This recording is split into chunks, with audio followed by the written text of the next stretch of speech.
Hi అండి, welcome to Varahi jewel hub అండి. ఇవాళ వీడియోలో వచ్చేసి గుట్ట పూసలు మనం ఎలా మేక్ చేసుకోవచ్చో చూపిస్తున్నానండి. దీనికి కావాల్సింది వచ్చేసి కొత్తిమీర కావాల్సి వస్తుంది. కొత్తిమీర అంటే ఇప్పుడు మీరు వీడియోలో చూస్తుంది అనమాట. సో ఇంకా వచ్చేసి గుట్ట పూసలు అనమాట. సో వాటిని ఎలా మేక్ చేసుకోవాలో చూపిస్తానండి మీకు. మా దగ్గర నో స్పిన్ లేదండి అన్న వాళ్ళు కూడా అయ్యో నో స్పిన్ లేదని బాధపడాల్సిన అవసరం లేదు. మామూలుగా మనకు కట్టరు తర్వాత ఇంకోటి ఉంటుంది కదండి, మనం ఇలా గట్టిగా ప్రెస్ చేసేది. సో దీన్ని యూజ్ చేసి కూడా మనము గుట్టపూసలు అనేది మేక్ చేసుకోవచ్చు అనమాట.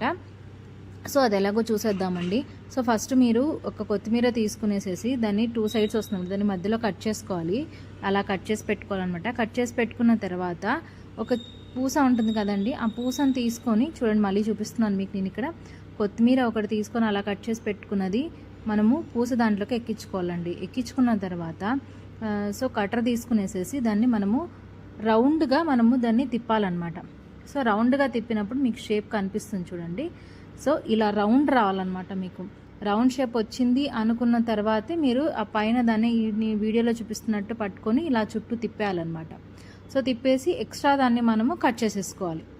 ఎక్స్ట్రా దాన్ని కట్ చేసుకుంటే మీకు గుట్టపూసలు అనేది రెడీ అయిపోతుంది. సో మీకు ఇలా ఎన్ని గుట్టపూసలు కావాలి అంటే అన్ని గుట్టపూసలు మనమే చేసుకోవచ్చండి ఇంట్లో. సో వీడియో నచ్చితే లైక్ చేయండి, షేర్ చేయండి, సబ్స్క్రైబ్ చేయండి. కొత్తగా ఎవరైనా ఆ వీడియోని చూస్తున్నట్టయితే ఛానల్ని సబ్స్క్రైబ్ చేసుకోండి. Thanks for watching.